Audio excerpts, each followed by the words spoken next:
it's the best part of the day. We get to do some math together. Ooh. Yes, there's so much stuff to do with math. You can learn everything, and then, you're just gonna get awesome, because math is just the most awesome thing in the world. Did you know that? Yes. Today we're doing pages 44, 45, and 46. There's nothing new on these pages. It's all the same stuff. I'm having you become more dependent. I'm helping you less. And in fact, on this page, I'm going to have you write the expressions on your own. These are expressions that don't have enough information, so you can't solve them. So you won't have a final answer to the question, so don't worry about that. All you need to do is write out the expression. Remember, though, I require that you define your variable. That is the most important thing that you do to prepare for writing an expression or equation translated from a real situation. So, to help you out, I went ahead and did that part for you. I want you to copy these on your paper.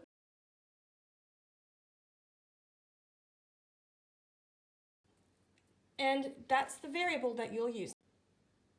Number 1, Mrs. Cole bought X pencils. She distributed the pencils among 40 students. How many pencils did each student receive? Now think about how she's going to distribute them evenly. So that's going to be your clue as to what operation that you need to use. Number 2, Jessica buys 10 similar dresses. Each cost the same, obviously, which is Y. How much does she pay in all? So you've got 10 dresses that cost Y amount. What operation will you use? I think these are very doable. I think you'll be fine. Page 45. Here is some more of the same. You've done plenty of this before. I am going to help you a little bit just in case you don't remember, but you don't need that. And in fact, if you forget anything, and if you come to one and you're not sure what to do, and my samples didn't help you, go back closer to the front of your book and find other pages where we've done this type of thing, and then find examples on those similar. Because all of the pages have similar types of examples because there are several different formats of expressions that I wanted you to have lots of practice with. So you'll see the same format repeated several times because through that repetition, it'll become natural and easy for you, and that's always been my goal. The first part, we are to shorten each expression, which means we get to use exponents. -9 is just one time. It's understood that it has an exponent of 1, but there's no need to put an exponent there. R squared, S, again, it's understood that the exponent is 1, but you don't actually write it. You can if you want, but it's too much stuff. You don't want a lot of extra stuff, needless extra stuff on your paper. T cubed. That is number 3. On to number 9, you've got 2 different pairs of variables that are repeated. First, you've got NP. That's squared because it's repeated 2 times. And then you have ST. Also, well, no, it's not squared. It's cubed because you see that 3 times.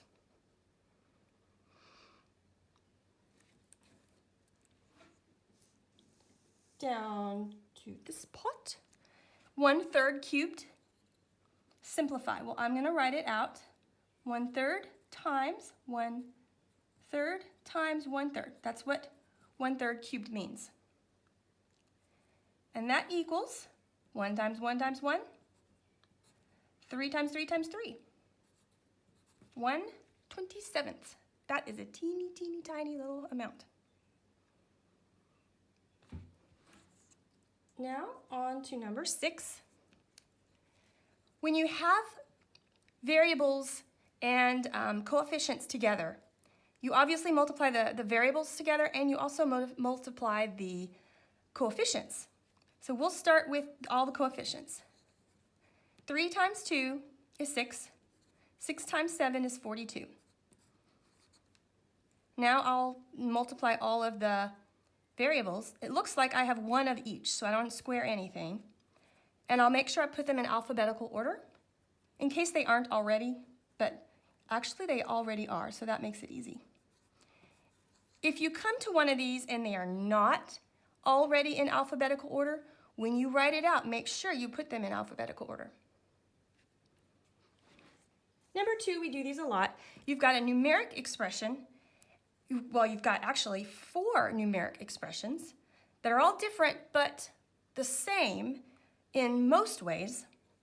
And we're going to write a variable expression that's a rule that works for all of these. And the way that works is 4, we'll start with the 4 because all of these are 4.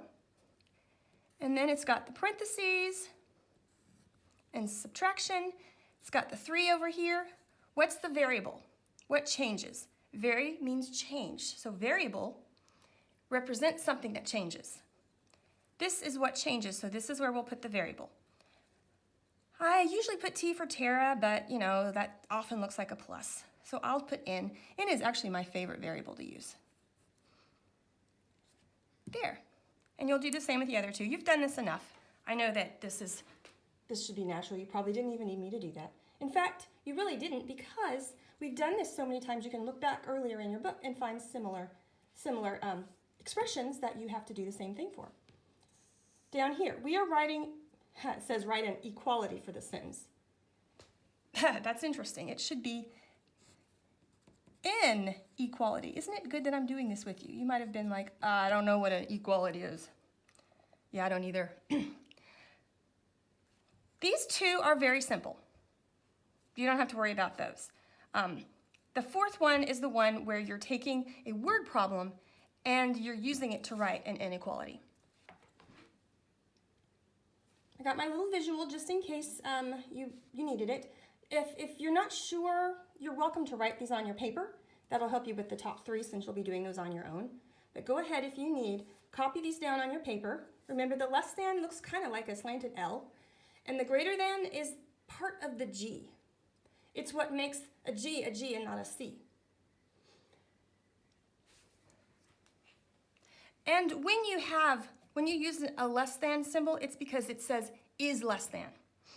If it says just less than, like 5 is less than 9, that's subtraction. For an equality or an inequality, there we go, that's got me messed up now. For an inequality, it's going to replace the equal sign. So you're going to have the word is or was. All right, number 4. At some lakes, people who fish must throw back any trout that is less than 10 inches long. Write an inequality that represents the lengths of trouts that may be kept. So the ones that they can keep, not the ones that they throw back. I'm going to say F for fish. The ones that they can keep. If it's less than 10, they have to throw it away.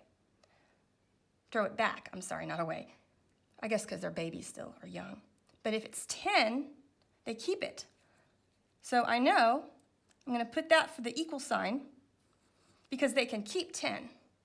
See that? Because if it's less than 10, they throw it out.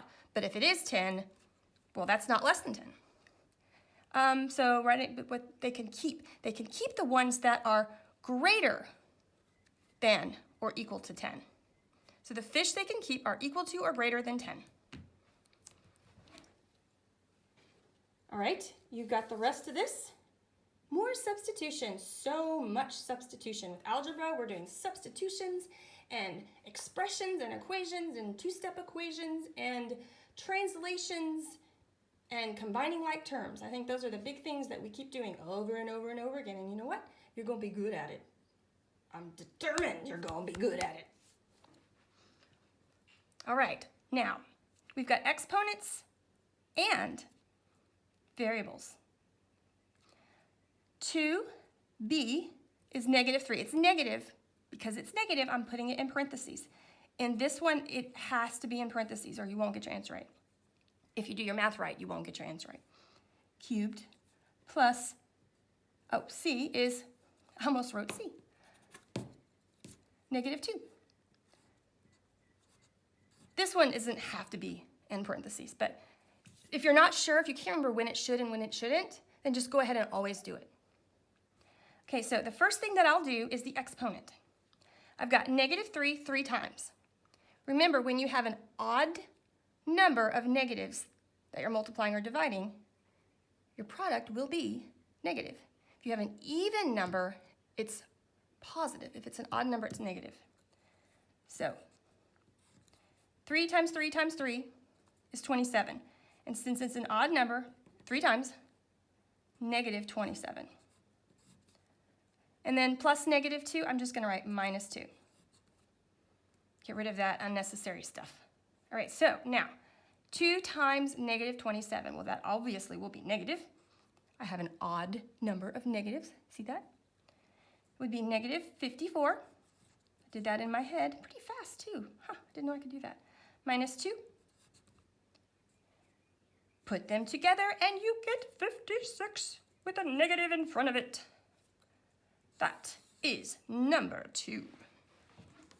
Let's ease on down to number 8. This one looks kind of fun. It's got brackets. The brackets on this one are kind of smaller than the parentheses. That's weird. I don't like that so much. I prefer the brackets to be bigger. But you know, everybody has their own way.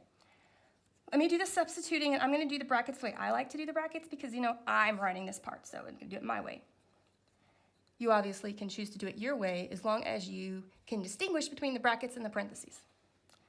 B is -3 plus 0.5, big bracket, 8 minus 2. Oh, goodness, looky here. Let's see, what am I going to do? I'm going to make, got to put that in parentheses. I'm going to make little parenthesis, -2 plus, A is positive, so I'll just leave it like that.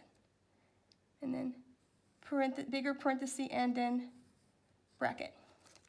You know, I'm going to make this bracket bigger because it needs to be bigger than the big parentheses because this one needed that. Okay, whew. Now, so you've got a grouping within a grouping. Now, inside this grouping, that's not actually a grouping. That's just multiplication. So don't think of that as grouping. It's just one integer inside of it. So we'll start with the bracket, and within the bracket, we've got to do this set of grouping. So we'll do this first. So 2 times -2, that's -4. So I'm just going to do this right here. I'll just kind of do this for my little bracket. I'll erase whatever I don't need. So 8 minus, and then we have -4 plus 9. Now I'm going to do that. -4 plus 9 is 5. So now I can get rid of that parentheses. I've got 8 minus 5. That gives me 3. The nice thing about this one is since there's a lot of space underneath it, if we need more than the box gave us, more space, we can definitely use it. So I'm going to bring all this back down. -3 plus 0.5, and then this is in grouping, 3. 3 is the value of everything in that bracket. Since it was in a group, I'm keeping it in a group, but I don't need the brackets anymore. So now I've got 2 operations, plus and times. Multiplication comes first, so this is what I'll do first. Got 5/10 times 3. When I multiply that out, that will be 1.5. There, 1.5. So let me rewrite what I've got. So -3 plus 1.5. So this will be, we're going to find the difference because that's negative and that's positive. So basically, to calculate this, it'll be like subtracting. So let's see, 3 minus 1.5. Need to put a 0 there. 10 to, all right, so my bigger number is negative, so my answer will be -1.5. You see that? I'm gonna circle it so it's obvious. Yeah, you kind of need, some of these you may need a lot of space for, so it's fine if you need to keep going past the box. Maybe they should have given us more space. Or maybe I write too big. I don't think so. That one might need more space. If so, you can just, write number 4 and do the whole thing down here if you want, whichever. Just make sure that you're able to do it in an organized way and keep track of what you're doing. And I regret so much that my handwriting is not neater. I really always wanted to have neat handwriting, and I tried and I realized that it's not neat, but at least it is legible and I know what I've written, and you can tell what I've written, and even if it doesn't look pretty, it is organized and clear, right? Don't disagree, please. Please. All right, you are done with this lesson, so go ahead, or at least with me, so go ahead and finish the rest on your own. Go back to page 44, remember? You've got 3 pages, 44, 45, and 46. Math is just the most awesome thing